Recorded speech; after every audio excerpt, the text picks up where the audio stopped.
Então, a gente sempre faz algum tipo de oferece, né, algum tipo de espaço, as pessoas para fazer as pesquisas. E a gente já fez com engenharia, direito, com educação é uma das maiores demandas, história, antropologia. Então, assim, já tem um hábito, a comunidade já tem um hábito mesmo de estar com essas, na verdade, com esse trabalho, né, esse complemento com a formação acadêmica. Hoje a gente tem aqui no Manzo o pessoal do Arquitetos Sem Fronteiras, que é uma parceria que a gente fez, porque o Manzo está passando por um processo de reforma, e aí nesse processo foi solicitado que a gente apresentasse um projeto arquitetônico para que o próprio Estado pudesse enviar o recurso para que se fizesse a reforma.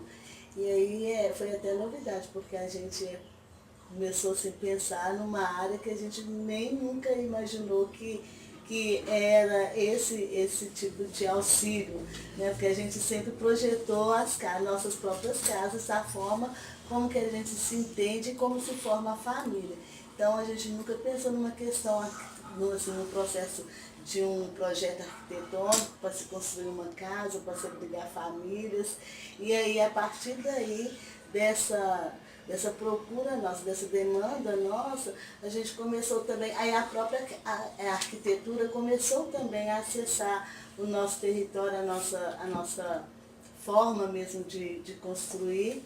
E aí a partir daí a gente criou um jogo, foi super interessante, porque os próprios alunos viram a necessidade de compreender o território, para além de um projeto arquitetônico, de uma construção urbana, eles entenderem o porquê dessa construção tão desorganizada, mas que para a gente é uma forma bem organizada mesmo de moradia.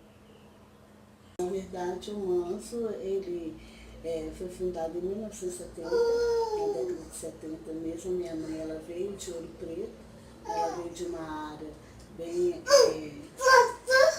ela veio de uma área bem significante, até pela história de resistência que ela traz com ela. Ela nasceu lá no meio das queimadas, a minha avó foi mineradora, trabalhou na mina, e a partir daí, quando surgiu a capital, começou a aparecer oportunidades de emprego.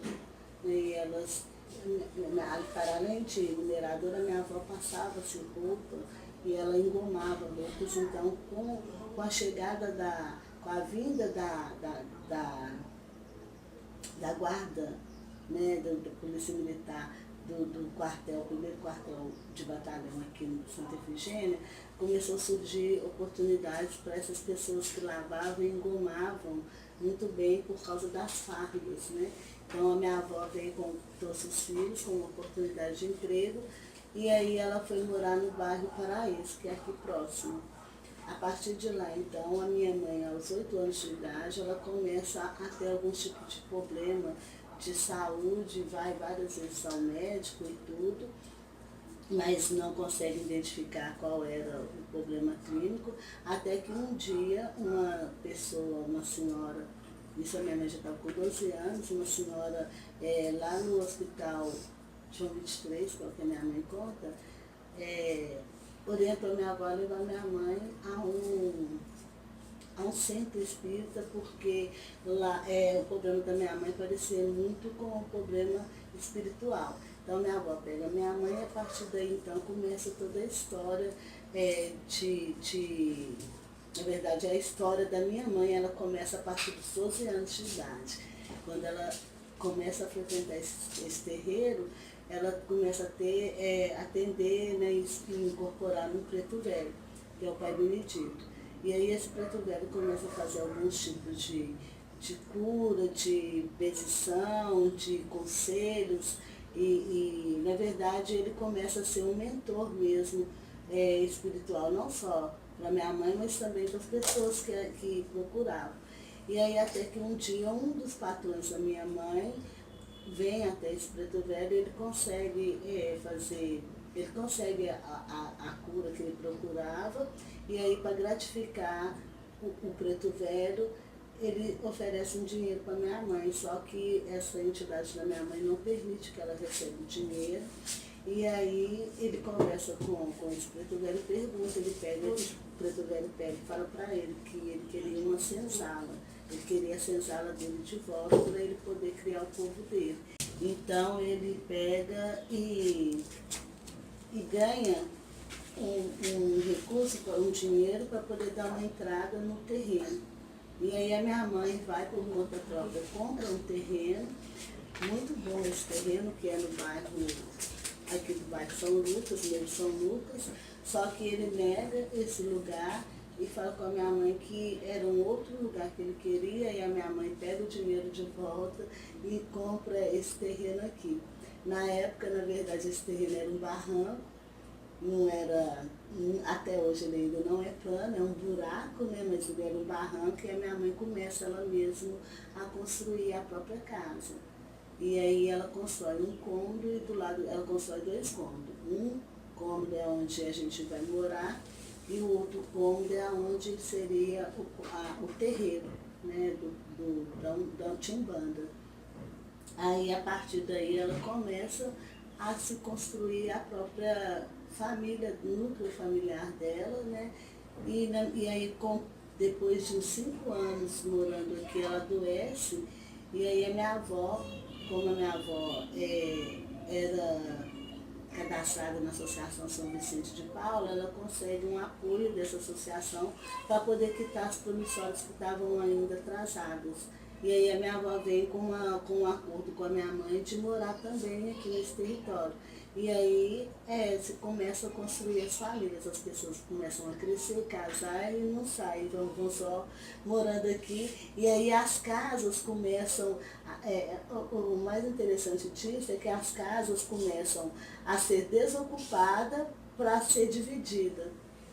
Então começa, minha mãe constrói uma casa aqui, na medida que aí casa um filho, ela separa um quarto, abre uma porta, aí casa um outro filho, ela separa mais um cômodo, abre outra porta. Então por isso que ficou essa construção toda grudada uma na outra, que parece que é tudo uma casa só. E aí, na medida que ela vai abrindo porta, ela vai aumentando os cômodos também. Então a casa não divide, não separa, né? Só se vai abrindo portas para poder separar mesmo as famílias dentro da própria casa. Quando foi em 2011, a prefeitura vem a comunidade para poder fazer, na época teve um acidente muito grave da Vila Barraginha, que tinha desmoronado, então a própria Urbel começa a preocupar com esses tipos de construções, né? Eles falam de construções paliativas. E aí eles começam a fiscalizar em contra, porque quando você olha de longe, você vê que isso aqui é uma casa só, mas é um monte de pedaços de parede. E aí isso chama a atenção dos engenheiros, eles começam a vir aqui para poder fazer vistoria. E nenhuma dessas vistorias eles começam a orientar a comunidade a demolir alguns cômodos, porque eles alegam que isso estava abalando o terreno e que poderia tudo desabar. Só que a gente começa a entender que era muito estranho, porque se as casas são muito grudadas uma na outra, inclusive chega a grudar até as casas do vizinho, por que as casas do vizinho não corriam risco? E aí com isso a gente começa a resistir a não sair, até que um dia a própria Defesa Civil vem aqui e obriga todo mundo a sair das casas e ir com abrigo público, alegando que havia risco de desabamento. Só que a gente também começa a entender que os vizinhos não foram alertados, que se cai uma janela, uma telha que se cai aqui, ela cai e afeta a casa do vizinho. Então o vizinho deveria sair também. E aí a gente começa a perceber que estava havendo algum tipo de especulação imobiliária nessa área, e aí nós vamos e procura o Ministério Público e os Direitos Humanos. E lá eles começam a intervir com a gente para poder articular junto com o Estado e criar algumas medidas que se façam valer o direito da comunidade voltar. O processo do abrigo era de 3 meses, o que eles alegaram para a gente que eles mesmos iam reformar, porque era uma comunidade quilombola. Em 2007, a comunidade foi auto-reconhecida como comunidade quilombola pela Fundação Palmares. E o governo do município ele não tinha conhecimento e nem política para povos quilombolas, mesmo tendo aqui já 2 quilombos, que é Mangueiras e Luíses, né? Inclusive Luíses ele vem antes mesmo da própria construção da capital, já existia essa comunidade aqui no local. E aí a gente começa a construir, junto com o governo do município, políticas que se faça reconhecer o território. E não só o território, mas também a forma de vida desses povos. E aí agora, desde 2006, que a gente está nessa articulação com o poder público para que se faça mesmo reconhecer a forma de vida desses povos e o modo de viver deles. E aí a gente agora, em 2017, o Manzo foi reconhecido como patrimônio material da cidade, que é uma forma também de proteção do território e na verdade, de medidas, né, que a gente fala, para que se faça políticas públicas dentro desse território. Antes de ontem, a gente foi incluído dentro do programa que é as EIs, né, que é Zonas de Interesses Sociais, e aí também que é uma outra forma também do município, do estado reconhecer e se fazer políticas públicas dentro desse território. Para que se faça valer o estatuto, né, que existe o Estatuto Brasil, quer dizer, um programa, desculpa, existe um programa Brasil Quilombola, mas que não consegue incluir os quilombos em contextos urbanos. Esse programa, ele protege e ele, na verdade, além dele proteger, ele investe em políticas públicas com mais facilidade para as áreas rurais, onde também os conflitos lá são diferentes dos nossos aqui. Por exemplo, o conflito das zonas rurais, né, dos quilombos rurais, é mais com os proprietários de fazenda, os donos da terra. Já no contexto urbano, os conflitos é muito mais com empreendedores, né, imobiliária, com o próprio governo, porque ele não reconhece o território como um território de tradição, ele quer urbanizar esse território, então isso cria-se um outro tipo de conflito que às vezes interfere num decreto, numa lei que o próprio Estado cria. Né? Igual, por exemplo, agora para a gente, por exemplo, para que o município consiga se reconhecer que somos um grupo, um povo, a gente tem que ter incluído dentro daquele programa que é mais em vilas e favelas, que é as EIs. Né? E aí sim consegue se implementar as políticas e o programa Brasil Quilombola dentro dessas políticas, que são políticas sociais, de conteúdo social. Isso, é um modo mesmo de vida. A gente acha até estranho, muito estranho quando tem que bater no portão de alguém aqui. A minha mãe fica nervosa quando ela vai entrar na casa de alguém e o portão está fechado. Então, assim, a gente tem uma boa relação com a vizinhança, super tranquila, né? E as casas aqui, por mais que elas sejam individuais, sempre tem um ponto de acesso de comunicação com as outras. Por exemplo, aqui tem a janela que a gente conversa com a minha cunhada, enquanto ela está lavando roupa, fazendo almoço, a gente está contando lá a história. Já a janela de cá, ela já dá para a janela do quarto do meu irmão. Então, ir para a cozinha também do meu irmão. Então, as casas aqui, a gente tem muito essa característica de criar um ponto de comunicação para que a gente não se sinta isolado. Isso eu não sei porquê, mas é uma necessidade que a gente encontra muito é uma sensação assim, de que a gente não está sozinho. Né? E que no momento por exemplo, de sufoco, a gente pode chamar pela janela que o outro consegue socorrer. É uma coisa que a gente não sabe explicar o porquê que a gente tem essa necessidade de criar um ponto de comunicação entre uma casa e outra. A forma aqui hoje são 9 famílias, que moram aqui, e a gente tem outras famílias que moram em torno, e tem um grupo de família que está morando em Santa Luzia, porque quando lá teve a intervenção da prefeitura, a gente teve que, o terreiro, a prefeitura não quis abrigar. E aí a minha mãe tinha um terreiro em Santa Luzia, aí ela leva o terreiro para lá, e lá ela começa também a construir toda essa história. Do mesmo jeito que a gente está até muito preocupado, porque ela começa a construir um núcleo familiar lá, e ela sozinha, como a mais velha, e o núcleo familiar que ela vem construindo lá é da juventude que começa a constituir família agora. E aí ela fica sozinha, tendo que controlar todo aquele grupo lá. E às vezes a gente ia muito longe, né, muito distante. Aí às vezes ela liga e fala, pelo amor de Deus, vem aqui e tenta me ajudar com esses meninos aqui. E aí a gente tem que sair correndo para poder ir para lá, para poder tentar manter a mesma tradição que a gente mantém aqui, que é de um a cuidar do outro. Isso é o ponto principal. Eu sou responsável pelos que estão abaixo de mim, os que vieram depois de mim. E os mais velhos que eu é responsável por mim. Então a gente sempre se olhou e se viu assim.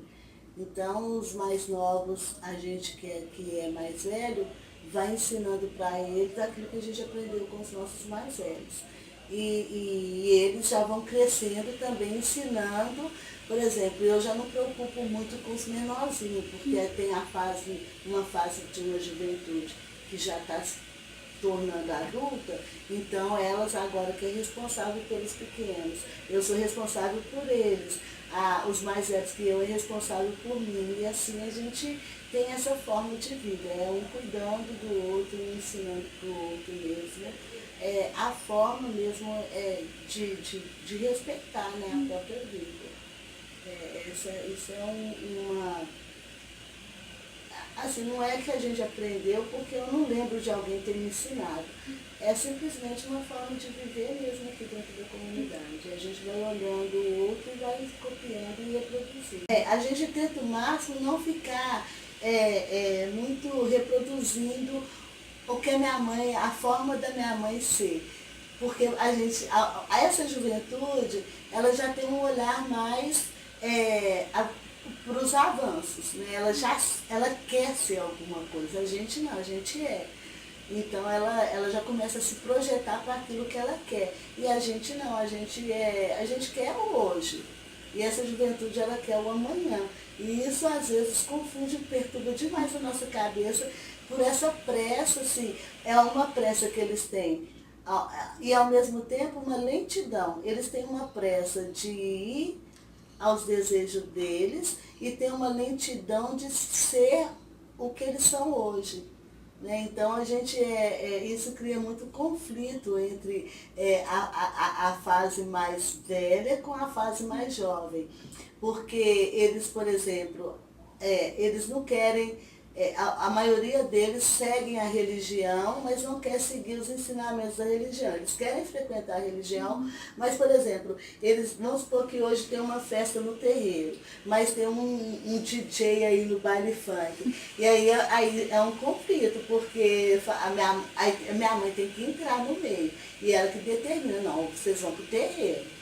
Ou então, não, hoje não precisa não, hoje eu vou deixar vocês ir para o baile funk. Mas é bom porque, ao mesmo tempo que eles vão para esse mundo, né, urbano lá fora, eles vão também com a consciência e com a identidade de pertencimento de um lugar e de um povo. Então eles não misturam muito, eles conseguem ser diferentes até mesmo dentro de espaço em que eles são vistos como iguais. Então, na verdade, assim, isso se dá muito, eu não sei muito explicar, porque eu nasci dentro do terreiro. Né? E eu acho que essas curiosidades, essa necessidade que eles têm de estar acessando esses espaços mais urbanos, né? que a gente fala muito assim, é o mundo do branco, eles usam muito esse termo. E porque na verdade, o que a gente entende quando a gente fala é um mundo do branco, é porque é uma coisa, uma forma, uma cultura mais, como que eu vou dizer para vocês? É uma cultura europeia mesmo.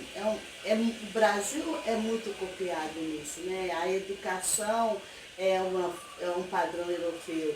A forma de reconhecer o outro é um processo muito europeu da Europa. Então, assim, e a gente, eu acho que talvez essa cultura, essa ancestralidade africana, ela nos põe o pé no chão e fala, olha, não é esse mundo que vocês pertencem. Vocês podem até ir acessar eles, mas a gente sabe a quem a gente pertence e o território ele fala muito isso, porque a gente se identifica muito com o território.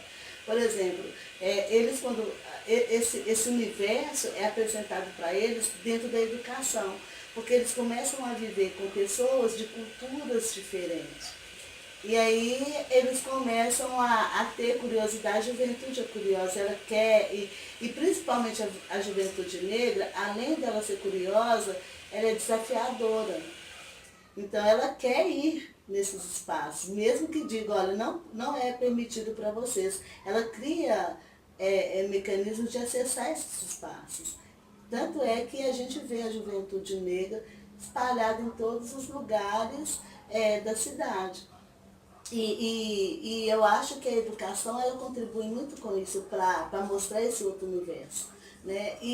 Mas aí o terreiro ele tem essa missão de fazer algum barulho para que eles consigam escutar e voltar para essa zona de pertencimento, de identidade, de resistência. Porque a gente sabe também que por ser um país com conceitos muito europeus, existe o racismo e o preconceito, vem de toda essa cultura europeia, né? Então a gente sabe que eles já nascem sabendo que eles são negros, não precisa de ninguém falar isso para eles.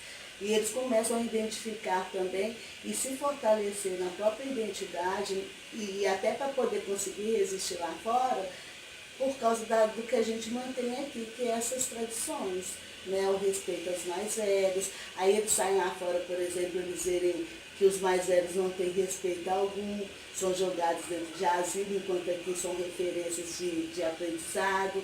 Né? Eles, por exemplo, o emprego, eles sabem que o emprego que é acessível para eles é sempre terceirizado, então eles têm que mudar e desconstruir isso, por isso que eles querem acessar esses espaços que são mais limitados para eles. Eles sabem que eles estão em competição o tempo todo, então eles têm que ter um espírito jogador mesmo, ter estratégia para poder conseguir ocupar algum espaço. E assim, e o terreiro ele tem essa proposta, né, de criar estratégias de sobrevivência mesmo, de sobrevivência e de resistência. Então, eu acho que essa necessidade que eles têm, às vezes, de se manter forte, faz com que eles vão, mas que voltem para cá de novo. A capoeira, na verdade, ela veio com uma orientação mesmo do preto velho da minha mãe, porque quando a minha mãe chegou, nós tínhamos uma certa idade. Né? E aí nós fomos crescendo. Quando chegou na fase de juventude, a gente queria muito ir para a rua. E aí a minha mãe, para poder segurar a gente aqui, ela cria, aí o preto velho dela pega e orienta o meu irmão a ensinar capoeira. Porque ele aprendia muito a lidar com os instrumentos. Então, o preto velho fala com ele do berimbau, e ele já tinha visto o berimbau, porque o pai dele jogava muita capoeira, então o pai dele ensinou ele a tocar o berimbau, e aí ensinou ele também a capoeira. E o preto velho pega e fala, olha, se você sabe a capoeira, você sabe que você tem o dever de reproduzir o seu conhecimento. E me chamou e falou, se você sabe contar a história, você sabe que você tem o dever de reproduzir o seu conhecimento. Porque é assim que a gente mantém a nossa história. Então a gente começou a fazer a capoeira, e aí a gente estava numa fase, e por incrível que pareça, eu não sei se vocês têm observado isso, mas o povo negro é um povo muito feliz. Com toda dificuldade, tudo que faz é festa. A gente reza dançando, cantando, a gente, até na hora assim, até mesmo nos momentos tristes que a gente tem, a gente ainda faz com alegria. Quando morre um, então, a gente canta o tempo todo. Então, assim, a gente, com toda a dificuldade que a gente tem, a gente consegue ser feliz. Então, essa felicidade, eu acho que ela atrai muito as pessoas lá fora. E aí ela quer vivenciar isso. Né? E acaba a capoeira sendo uma porta e uma forma de dialogar com o outro. Tanto é que ela conseguiu atravessar o mundo. Né? Hoje ela está em todos os países. Então, com a capoeira a gente começou a tocar berimbau e tocar pandeiro, berimbau e tambor. Imagine isso, o vizinho ali escutando. Não, tem alguma coisa boa acontecendo ali, eu tenho que ir lá. E aí quando vinha, via o que a gente estava fazendo e via que eram jovens também, os jovens fugiam das casas porque os pais proibiam de vir aqui por causa do terreiro. Mas aí eles fugiam e vinham assim mesmo. E aí acabava que a gente fazia capoeira de manhã, de tarde, de noite, porque a gente queria fazer alguma coisa e não podia. Minha mãe não deixava ir para a rua. Justamente por causa do preconceito que as pessoas achavam assim. Que a gente era negro, macumbeiro, filho de mãe solteira, a gente era a verdadeira aberração. Então eles não aceitavam a gente na rua. E aí a gente também começou a criar estratégia de não querer ir para a rua.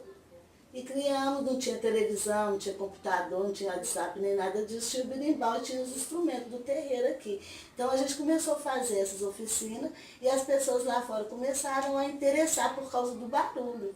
E vinha para cá. Então a gente criou um grupo e foi muito interessante, porque além de a gente criar um grupo de amigos, a gente criou um grupo de resistência.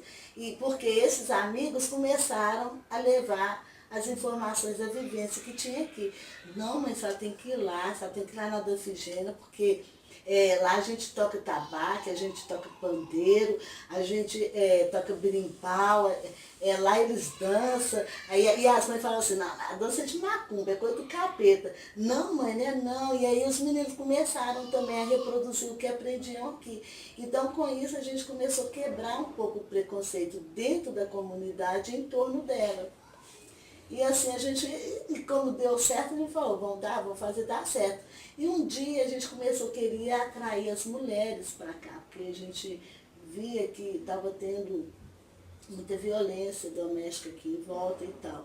E aí a gente começou a atrair as mulheres, foi onde a gente criou a questão do artesanato, para que as mulheres viessem para cá. E aí a gente começou, as mulheres vinham para cá, e quando elas vinham, elas traziam os filhos também. Foi tudo isso, foi uma estratégia mesmo da gente criar uma forma da própria comunidade proteger o território como guardiões mesmo. Então, qualquer vizinho que você fala aqui do Mans, eles falam, não, lá acontece, eles falam tudo que acontece menos o terreiro. É impressionante. Eles esqueceram o terreiro e aí eles falam, não, é o pessoal da capoeira. Eles falam até o pessoal do terreiro, mas eles falam, é o pessoal do terreiro que faz capoeira, é o pessoal do terreiro que faz artesanato, é o pessoal do terreiro que faz caminhada, que faz percussão. É sempre eles incluem alguma atividade dentro do terreiro. A gente não consegue ver diferença daqueles que estão aqui dentro. Então, assim, todos é irmãos, todos é primo, todo mundo é tia, a minha mãe é vó de todo mundo, mas aí você fica meio perturbado, porque, por exemplo, você vê o meu marido chamando minha mãe de mãe, eu chamando minha mãe de mãe, todo mundo chama minha mãe de mãe. Aí é por fase, né? Eu falo que eu já estou chegando à fase de velho, porque do idoso, porque eles já estão, os pequenininhos já me olham e me chamam de vó. Então, assim, eu sou vó de todo mundo, eu sou tia da juventude, eu sou mãe de uma fase mais, dos que chegam me chamam de mãe, porque eu acho que por causa dessa divisão também de território, que a minha mãe teve que ir para Santa Luzia, então eu fiquei muito ocupando esse lugar de mãe aqui dentro da comunidade. E aí Alguns que chegam me chamam de mãe também, na rua as pessoas me chamam de mãe, gente, eu acho que eu já posso me sentar numa cadeira, porque eles já podem cuidar de mim, porque eu já cheguei numa fase de rainha.